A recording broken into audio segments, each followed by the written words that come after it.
السلام علیکم ورحمۃ اللہ وبرکاتہ۔ بسم اللہ الرحمن الرحیم۔ ہماری گلی میں ایک فقیر آتا جو ہر وقت اپنا چہرہ کپڑے سے چھپا کر رکھتا اور اونچی اونچی آواز سے یہ صدا لگاتا: مجھے دیکھو، میری حقیقت جانو اور مجھ سے عبرت حاصل کرو۔ پھر اونچی اونچی آواز سے رونا شروع کر دیتا۔ ایک دن میں نے اس سے کہا: چہرہ کیوں چھپا کر رکھتے ہو؟ تمہاری حقیقت کیا ہے؟ کون ہو تم؟ اچانک اس نے چہرے سے کپڑا ہٹایا، جسے دیکھتے ہی میری دھاڑیں نکل گئی، کیونکہ اس کے چہرے کا گوشت. او اللہ کے بندو، باہر نکلو، میرے رب نے مجھے عبرت بنایا ہے، مجھ سے عبرت حاصل کرو۔ اے اللہ کے بندو، یہ صدائیں کہاں سے آ رہی ہیں؟ سعدیہ نے سوچا شاید باہر کوئی فقیر آیا ہے، رکو میں کھانا دے کر آتی ہوں، آپ یہیں ٹھہریں، آپ مت جائیں، احمد کو بھیج دیں۔ صالحہ نے کہا: احمد احمد؟ سعدیہ نے احمد کو آواز دی: جی آپی، یہ باہر فقیر کو کھانا دے آؤ۔ احمد نے کھانا اٹھایا اور فقیر کو دینے کے لیے باہر چلا گیا۔ جب وہ واپس آیا تو کچھ پریشان نظر آ رہا تھا۔ کیا ہوا احمد؟ سعدیہ نے پوچھا۔ آپی، وہ فقیر کچھ عجیب سا لگا۔ مجھے کیوں؟ کیا ہوا آپی؟ انہوں نے سارا چہرہ ڈھانپا ہوا تھا۔ جب میں نے ان کو کھانا دیا تو انہوں نے کھانے کو ہاتھ تک نہیں لگایا اور مجھ سے کہنے لگے: تم مجھ سے عبرت حاصل کرو، مجھے یہ کھانا نہیں چاہیے۔ میں نے انہیں پیسے دینے کی کوشش کی تو وہ کہنے لگے: مجھے پیسے نہیں چاہیے، میں لوگوں کے لیے عبرت ہوں اور عبرت دینے آیا ہوں۔ یہ سن کر مجھے بہت عجیب لگا۔ ابھی خیر، ہمیں کیا، یہ لے کھانا۔ احمد نے کھانا ایک طرف رکھا، موبائل اٹھایا اور اپنے کمرے میں چلا گیا۔ سعدیہ کچھ دیر کے لیے پریشان ہوئی اور دل میں سوچنے لگی: نہ جانے کیا ماجرا ہے۔ پھر وہ اپنے کام میں مصروف ہو گئی۔ رات کا اندھیرا پھیل چکا تھا، لیکن سعدیہ کے دل میں عجیب سی بے چینی تھی۔ فقیر کے الفاظ اور اس کی حالت ذہن سے ہٹنے کا نام نہیں لے رہی تھی۔ احمد بھی اپنے کمرے میں چپ چاپ بیٹھا ہوا تھا، اس کا دل کسی کام میں نہیں لگ رہا تھا۔ اچانک سعدیہ نے احمد کے کمرے کا دروازہ کھٹکھٹایا۔ احمد، کیا تم سو رہے ہو؟ نہیں آپی، آئیں۔ سعدیہ اندر آئی اور احمد کے پاس بیٹھ گئی۔ احمد بیٹا، میں تم سے کچھ بات کرنا چاہتی ہوں۔ جی آپی بولیں۔ وہ جو فقیر تم نے اس دن دیکھا تھا، کیا تم مجھے اس کا حلیہ بتا سکتے ہو؟ سعدیہ نے پوچھا۔ آپی، میں نے اسے زیادہ غور سے نہیں دیکھا کیونکہ اس نے اپنا چہرہ چھپایا ہوا تھا، لیکن وہ بار بار عبرت کا نام لے رہا تھا۔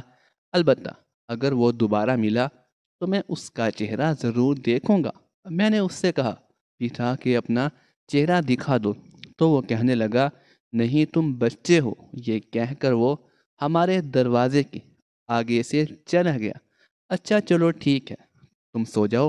میں تم سے یہ کہنے آئی تھی کہ کم موبائل استعمال کیا کرو، ابھی عشاء کا وقت ہے۔ تم عشاء کی نماز پڑھو اور دعا کرو، پھر سو جانا، اور وہاں میں یہ نہ دیکھوں کہ تم دوبارہ موبائل پر لگے ہو۔ یہ کہہ کر سعدیہ اٹھی اور کمرے سے باہر چلی گئی۔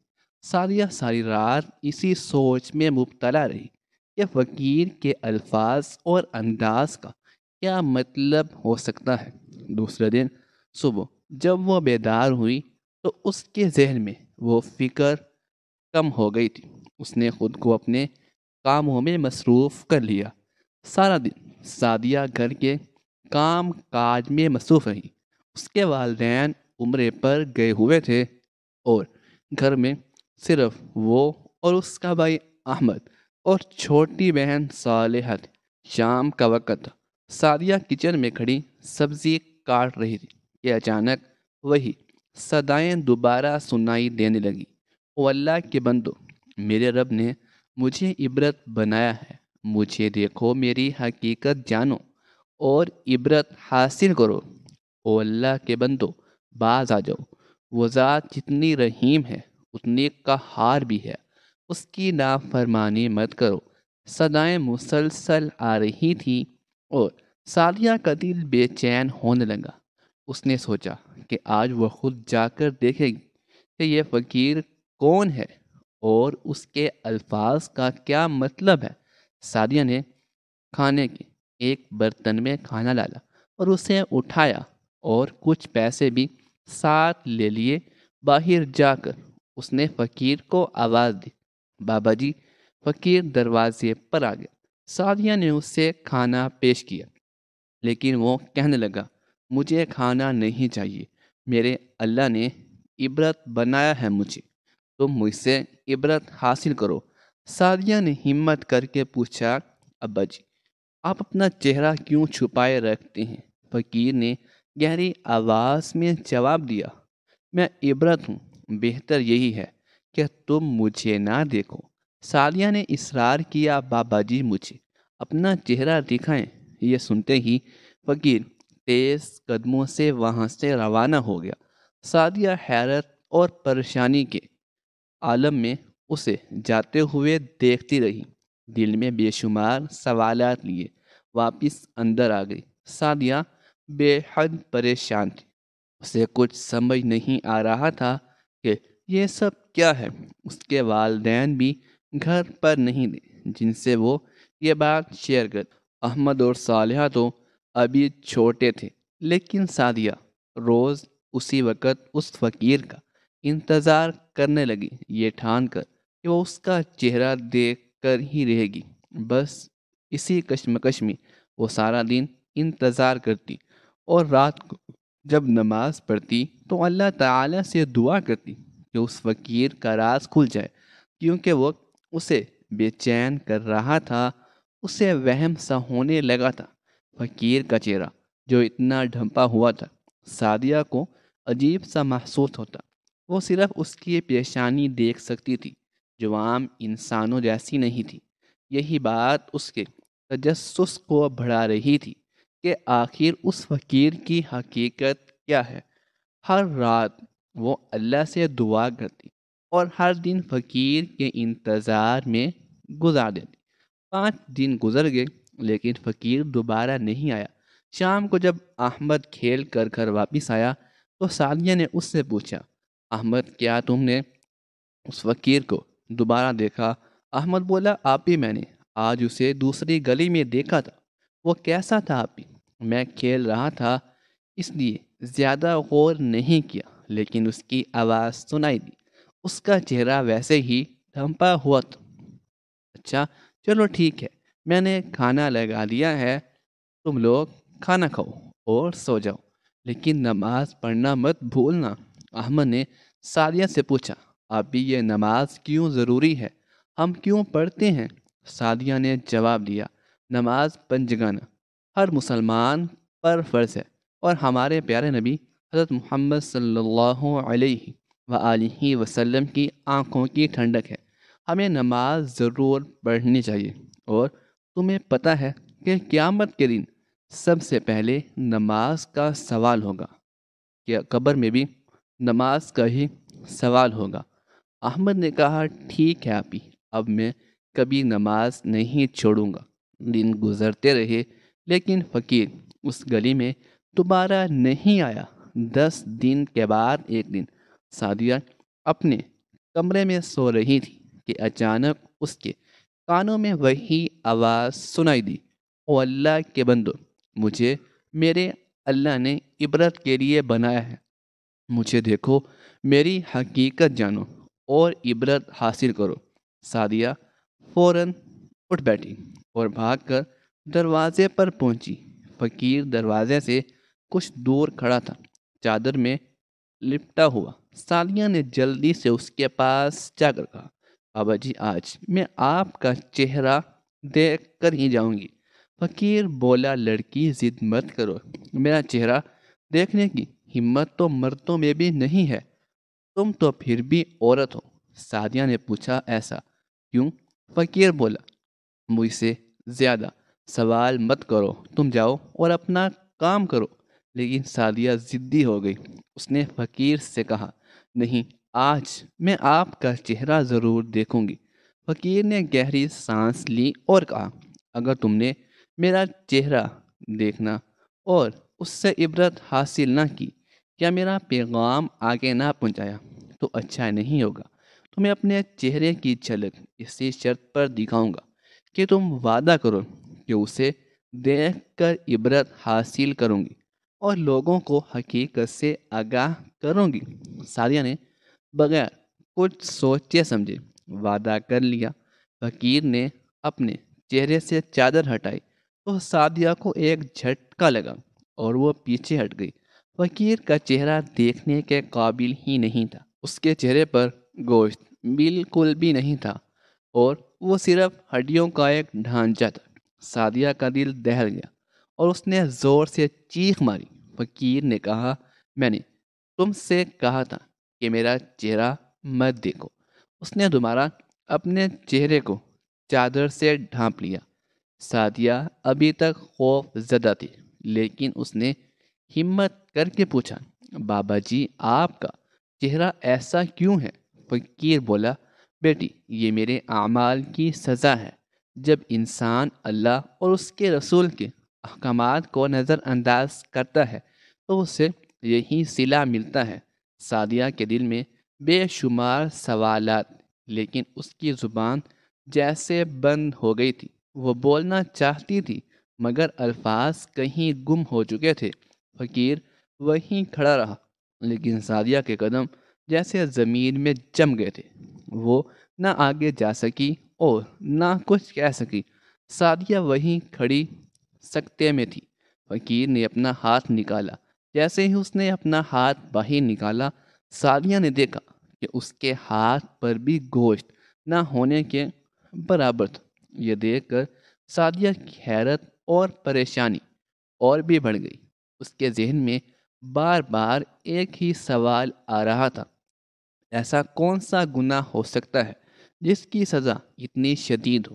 فقیر نے کہا بیٹا جب ہم اللہ کے بندوں کے حق مارتے ہیں اور اس کی نافرمانی کرتے ہیں تو اللہ ہمیں اس کا نتیجہ دنیا میں ہی دکھا دیتا ہے۔ یہ میری سزا ہے۔ سعدیہ نے ہمت کر کے پوچھا بابا جی آپ کے ساتھ ایسا کیا ہوا؟ کیا آپ مجھے بتا سکتے ہیں؟ یہ سن کر فقیر کی آنکھوں سے آنسو بہنے لگے۔ وہ گھٹنوں کے بل زمین پر بیٹھ گیا۔ سعدیہ بھی اس کے قریب بیٹھ گئی۔ وہ دونوں گھر کے دروازے سے کچھ دور تھے۔ سعدیہ نے کہا بابا جی اگر آپ مناسب سمجھے تو میرے گھر کے سامنے کرسی پر آ کر بیٹھ جائیں۔ فقیر نے سر جھکا کر کہا بیٹا میری اوقات یہی ہے کہ میں زمین پر رینگتا رہوں اور معافی نہ ملے۔ سعدیہ نے اصرار کرتے ہوئے کہا بابا جی آپ مجھے کچھ تو بتائیں، آپ کے ساتھ یہ سب کیوں اور کیسے ہوا؟ فقیر نے آہ بھری اور کہا بیٹا میں ملتان کا رہائشی ہوں اور ایک خوشحال گھرانے سے تعلق رکھتا تھا۔ میرے پاس اپنا بڑا کاروبار تھا اور میں صحت مند اور کامیاب تھا، لیکن ایک وقت ایسا آیا جب میرا کاروبار تباہ ہو گیا۔ ہر چیز مجھ سے چھن گئی، حتیٰ کہ میرے اپنے گھر والوں نے بھی مجھے گھر سے نکال دیا۔ میں فٹ پاتھ پر سونے پر مجبور ہو گیا۔ ایک دن کچھ لوگوں نے مجھے فقیر سمجھ کر میرے اوپر پیسے پھینکے۔ میں نے وہ پیسے اٹھا لیے کیونکہ میرے پاس کچھ بھی نہیں تھا۔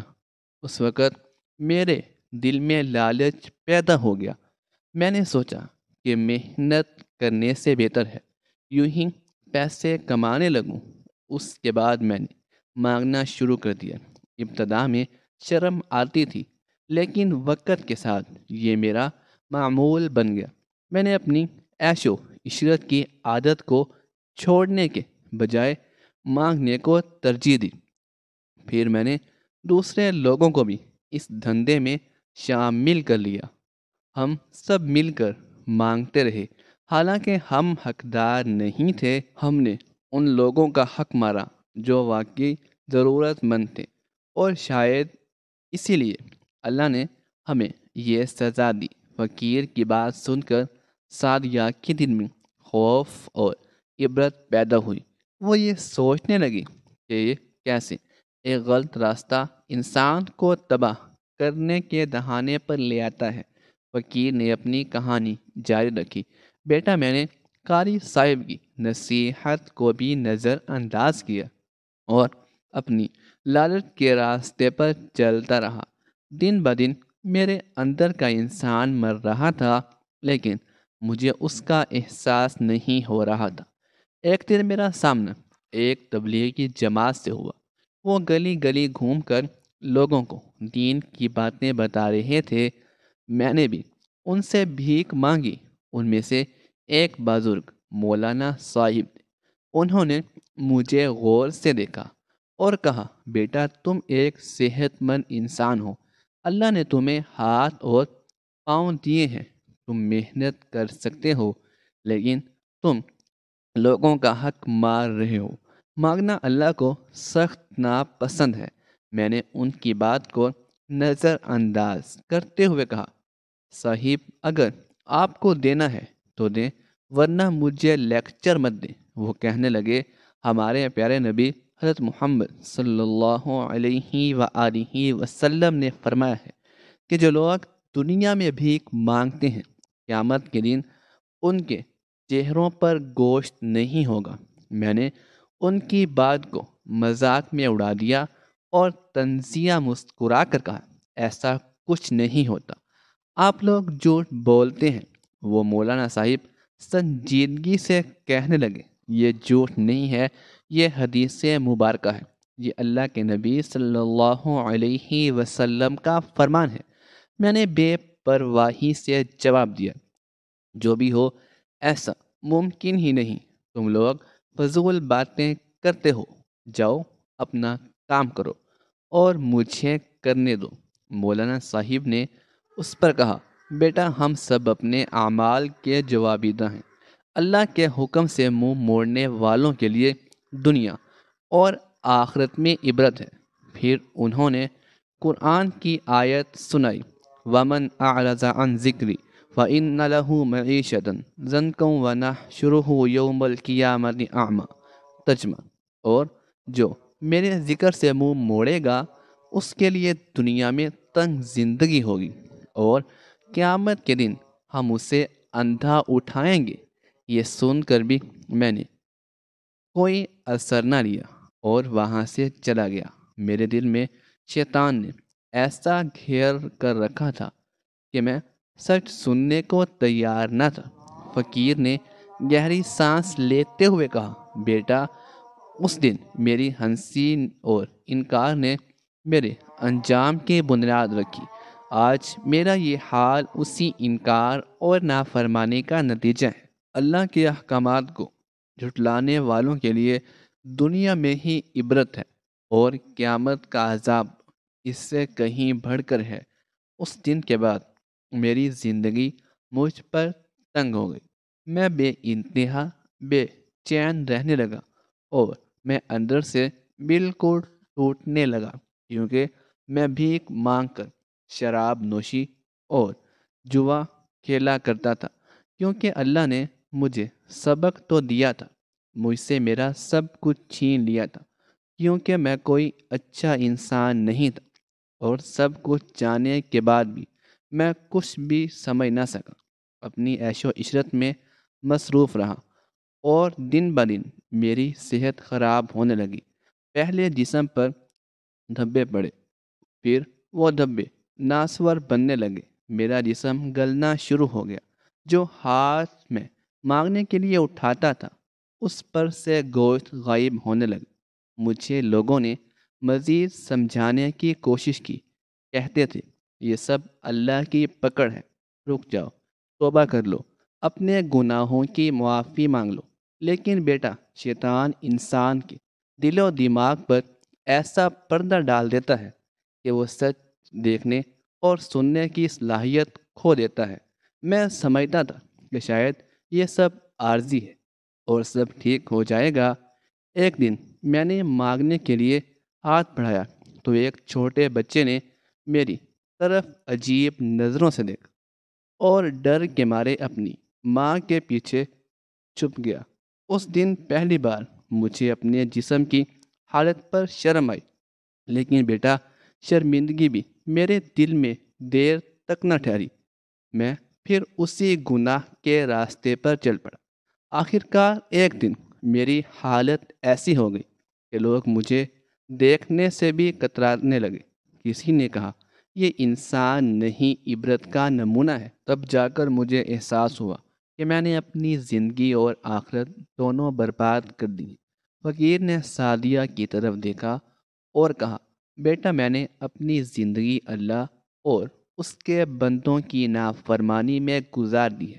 میں نے ان کے حقوق مارے، اللہ کے احکامات کو پسے پشت ڈالا اور اپنے آرام و سکون کو سب سے زیادہ اہمیت دی۔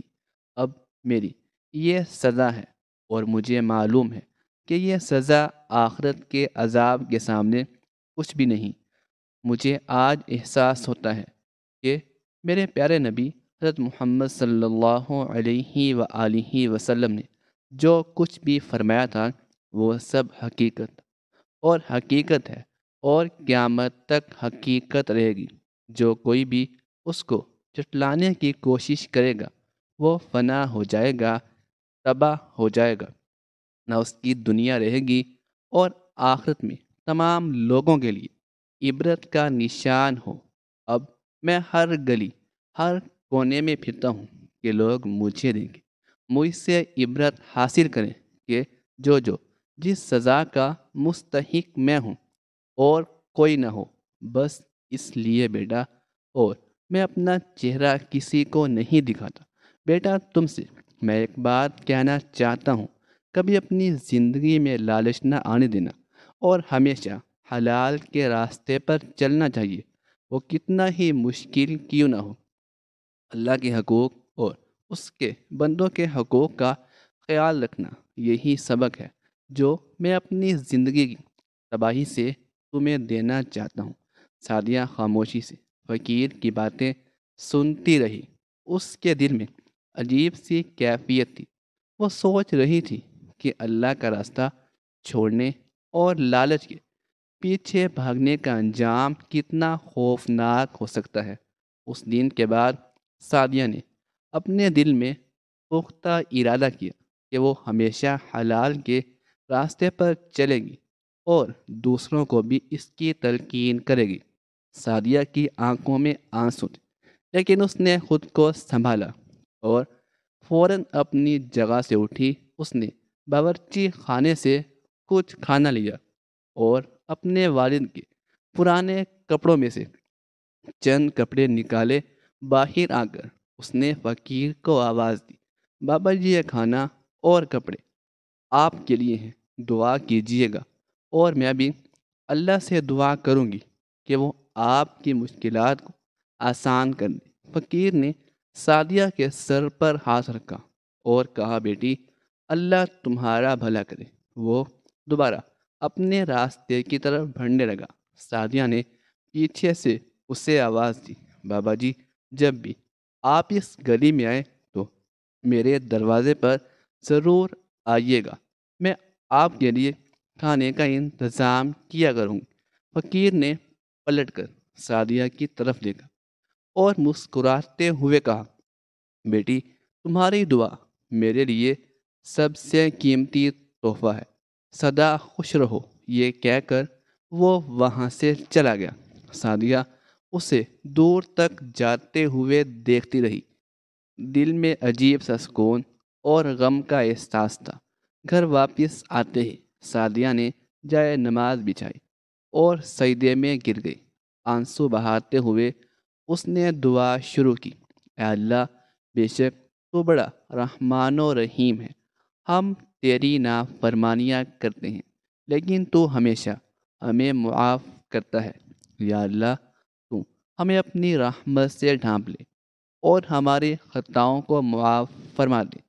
ہم کمزور بندے ہیں، گناہ کر بیٹھے ہیں اور پھر تیری طرف رجوع کرتے ہیں۔ یا اللہ مجھے کبھی بھی عبرت کا نشان مت بنانا اور اپنی پناہ میں رکھنا۔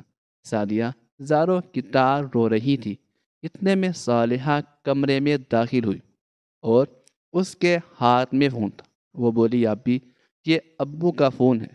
سعدیہ نے اپنے آنسو پونجے اور فون لے کر کہا ابو، اشرف صاحب نے محبت سے کہا جی بیٹا، صالحہ نے بتایا کہ تم رو رہی ہو، سب خیریت ہے؟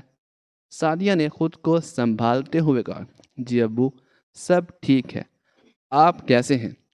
آپ کب واپس آ رہے ہیں؟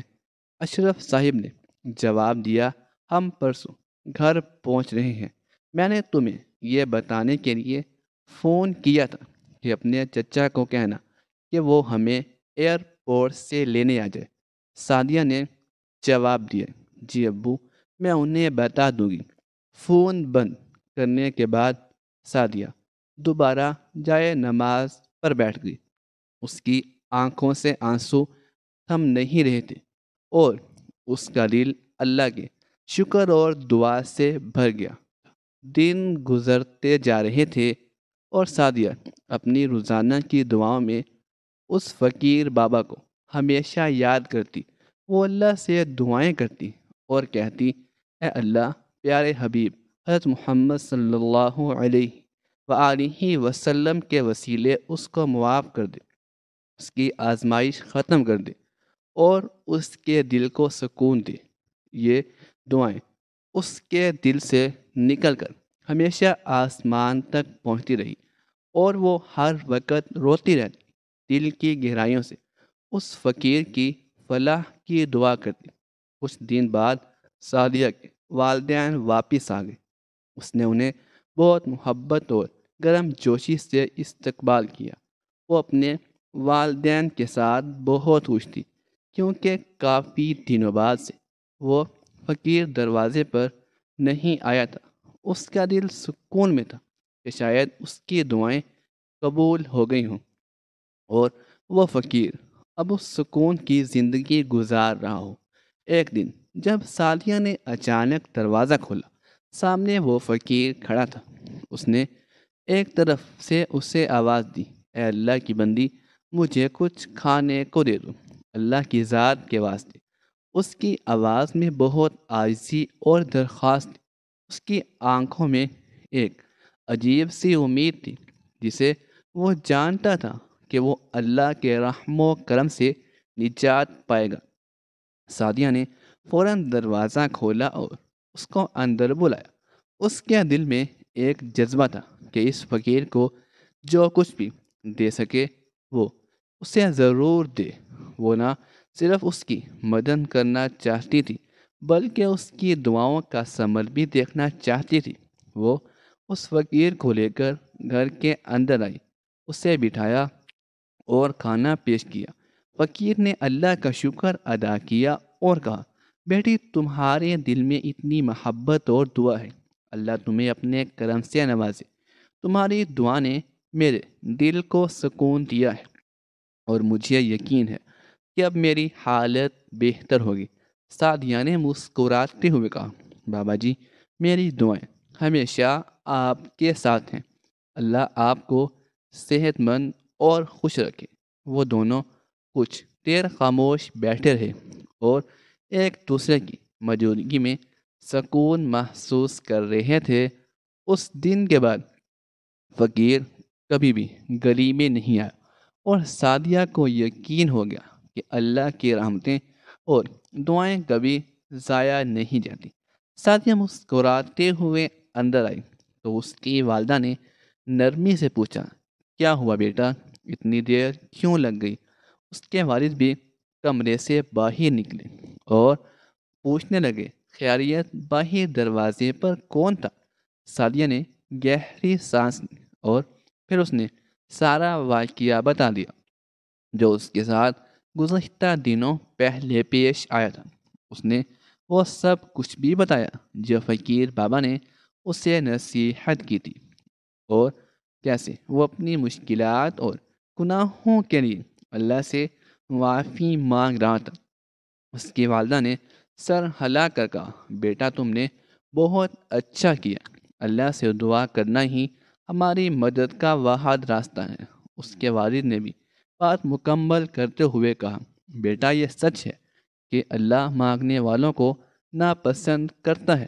وہ چاہتا ہے کہ ہم اپنی مشکل میں، ہر آزمائش میں صرف اور صرف اسی سے مانگیں، کیونکہ وہی مددگار ہے۔ یہ انسان تو بیوقوف ہے جو خود کو دوسرے انسانوں کا محتاج سمجھتا ہے۔ ہمیں اللہ سے یہ دعا کرنی چاہیے کہ وہ ہمیں صرف اپنا محتاج رکھے، کیونکہ وہی ہمیں ہر چیز دے سکتا ہے۔ انہوں نے کہا، بیٹا جو فقیر بابا نے تمہیں نصیحت کی ہے وہی میں بھی تمہیں کہوں گا، ہمیشہ اللہ کے احکامات پر عمل کرنا، اس کے نبی صلی اللہ علیہ وآلہ وسلم کی تعلیمات کو زندگی میں اپنانا ہی تمہاری زندگی خوشگوار ہوگی۔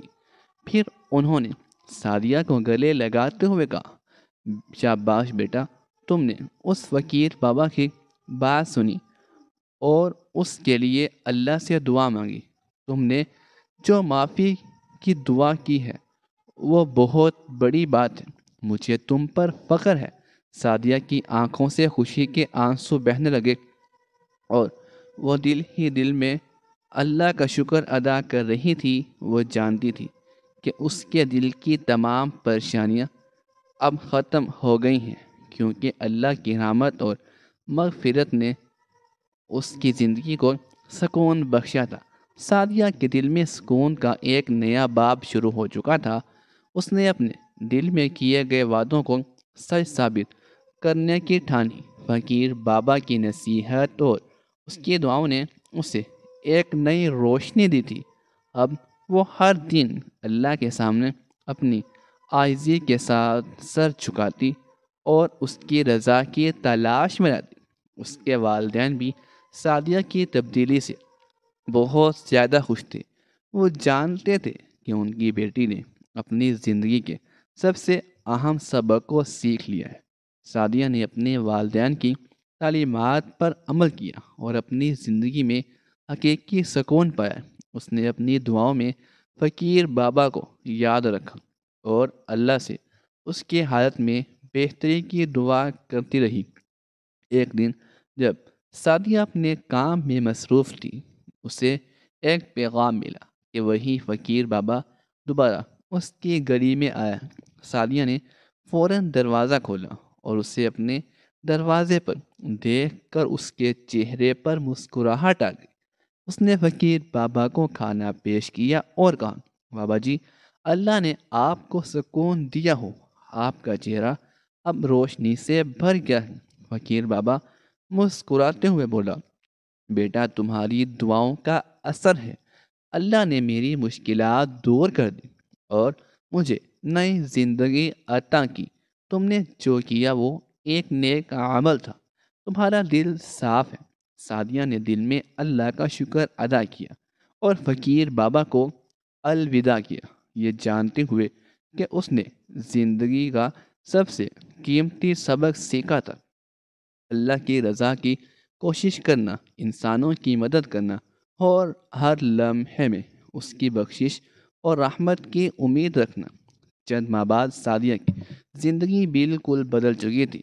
وہ نہ صرف اپنی دعاؤں میں محنت کرتی تھی بلکہ اپنی کمیونٹی کی مدد کرنے کی کوشش بھی کرتی تھی۔ اس کے والدین بھی خوش تھے کہ ان کی بیٹی نے اپنی زندگی میں حقیقی سکون اور خوشی حاصل کی تھی، اور سعدیہ خود بھی جانتی تھی کہ یہ سب کچھ اللہ کی ہدایت اور رحمت سے ممکن ہوا ہے۔